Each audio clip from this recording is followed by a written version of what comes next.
It's been kind of a tradition for me over the years to look back at the year before and yearn for all the games that I missed.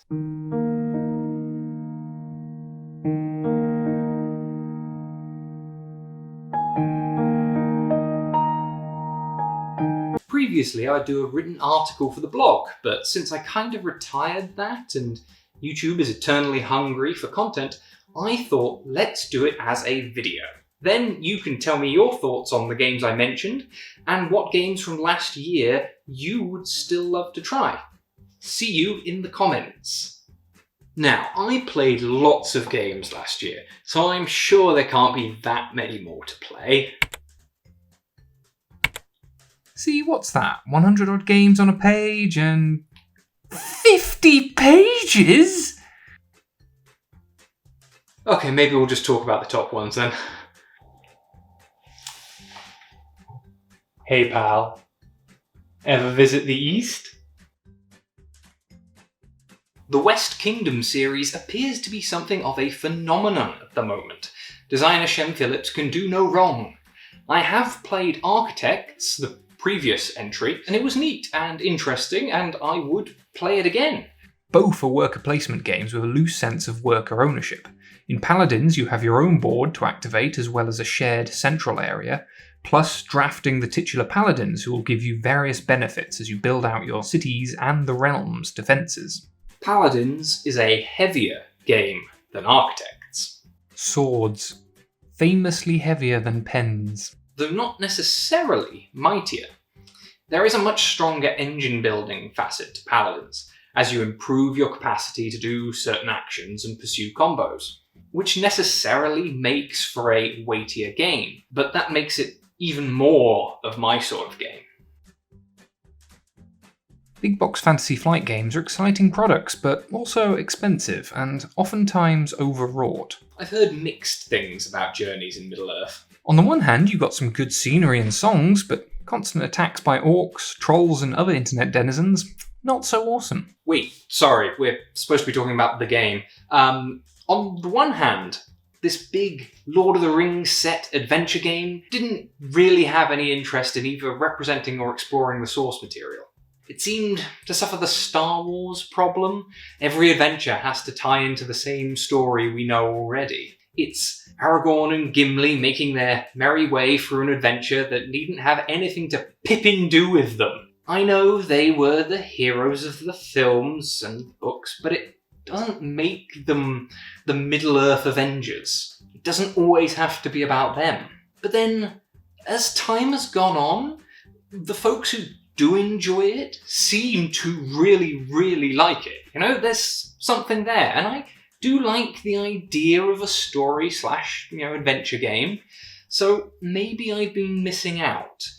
Maybe it's fun enough to gloss over those flaws.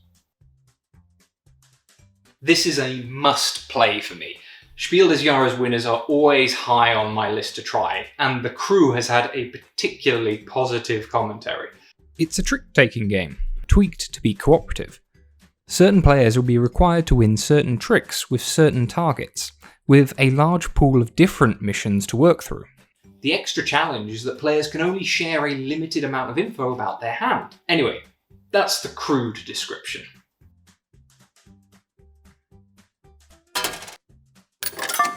Clank is a fine game.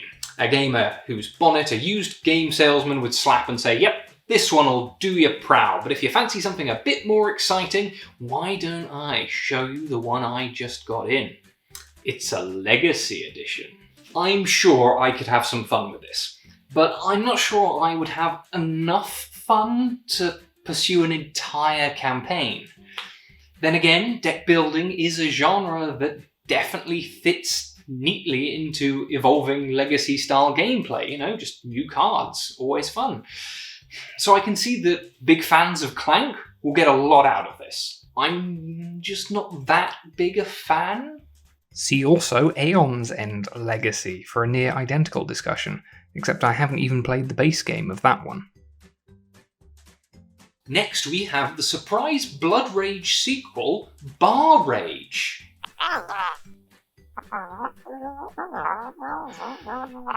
Oh. Barrage has you fighting over the flow of water as you build giant hydroelectric dams. It was actually one of my most anticipated games of 2019, and tragically one I never got the chance to play. Mostly because it's big and complex, and I only knew one friend of a friend who'd backed the game. Just bad luck on my part, not having a chance to play it. I'm still very keen to play it though. All I can say now is damn. It's more beautiful than I'd ever imagined.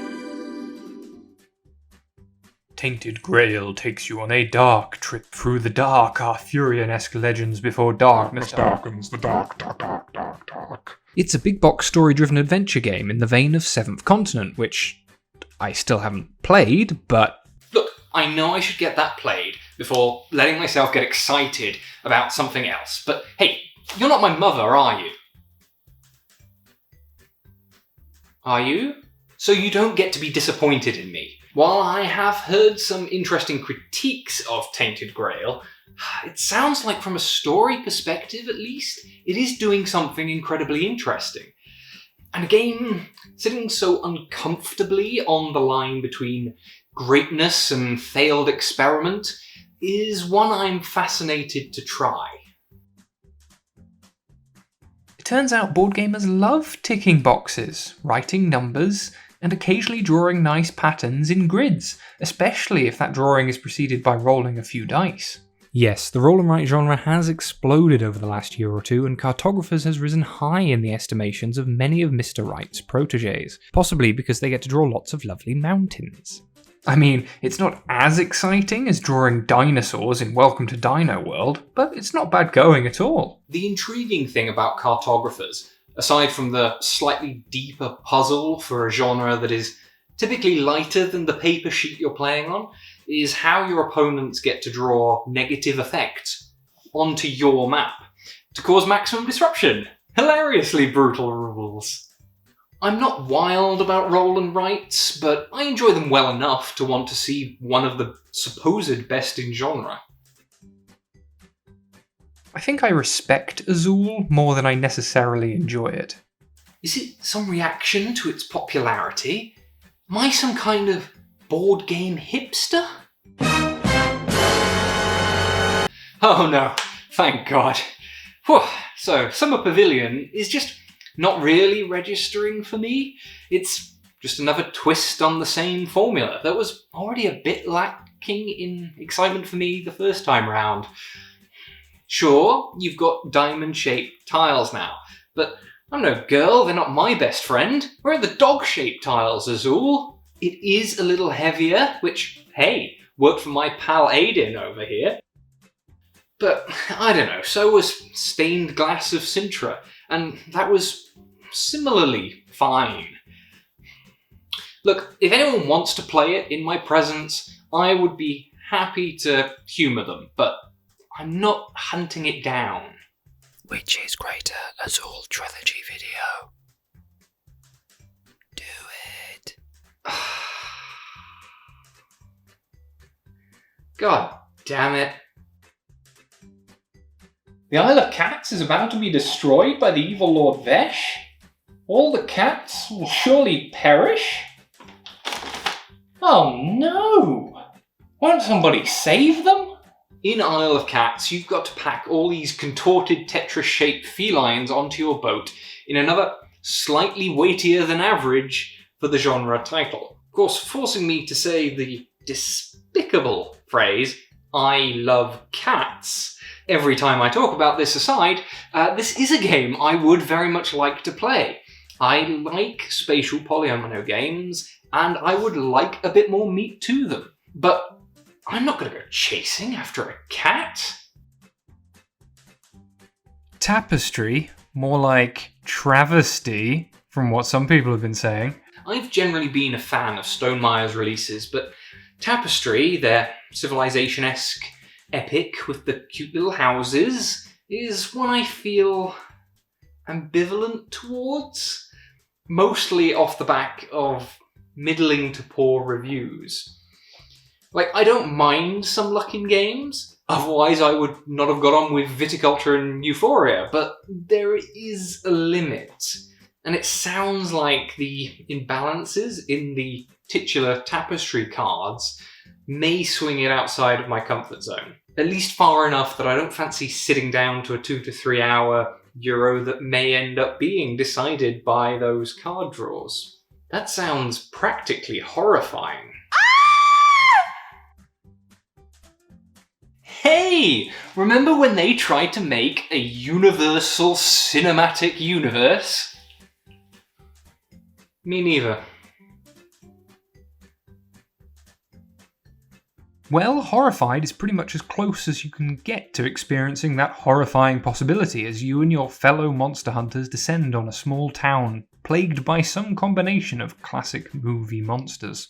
It's typical light cooperative fare with a neat dose of variety coming from the unique tasks each monster requires for you to beat them.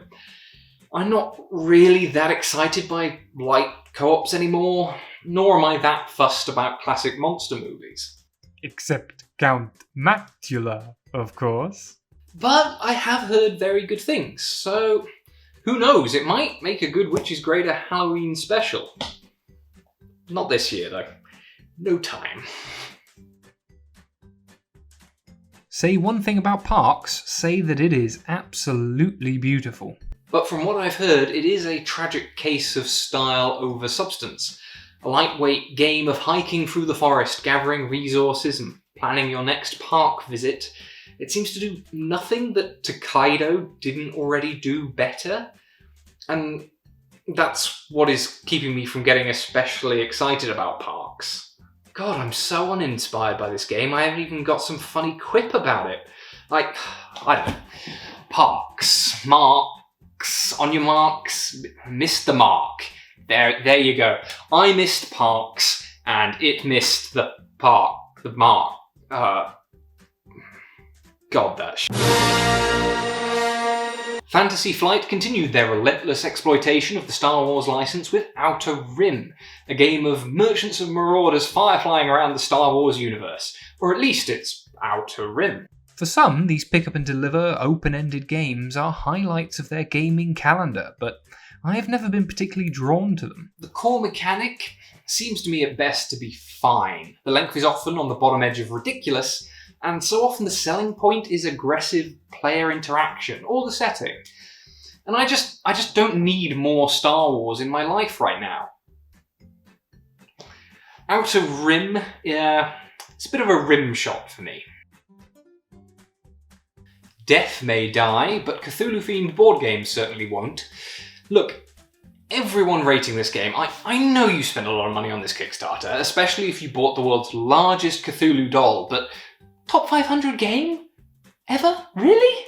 I don't need this game. There is no way the Mythos stuff comes within a tentacles grabbing distance of Arkham Horror the Living Card Game.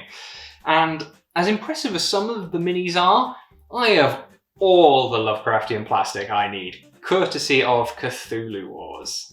I mean, my goodness, I just moved house and the Cthulhu Wars box was so big and heavy it had to be wrapped up separately. And that's just the base game.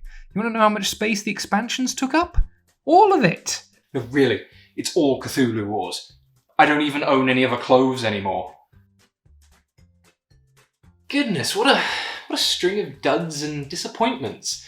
Can the final game of this video save the emotional roller coaster? You better bet my boy Nixon can. Who's kicking who around now? Watergate presents a two-player, card-driven political struggle in a similar vein to Creaking Shell's favourite Twilight Struggle. That alone is enough to get my upper lip sweating with excitement, but would you believe it's heavier, weightier, deeper, lighter than its inspiration? I know, what a turnaround from the rest of the video. Add to that simply stellar reviews, and this scandalously well-regarded game is very high on my want to play list. Well, that was fun to put together, and I hope you enjoyed it too. Have you played any of the games I've mentioned? Are there any titles you want to try? drop me a comment while I put the games I liked into some kind of order. So, of the 15 games I covered, I'm still very excited to play 8 of them. So, in 8th place is Cartographers. Still just a roll and write.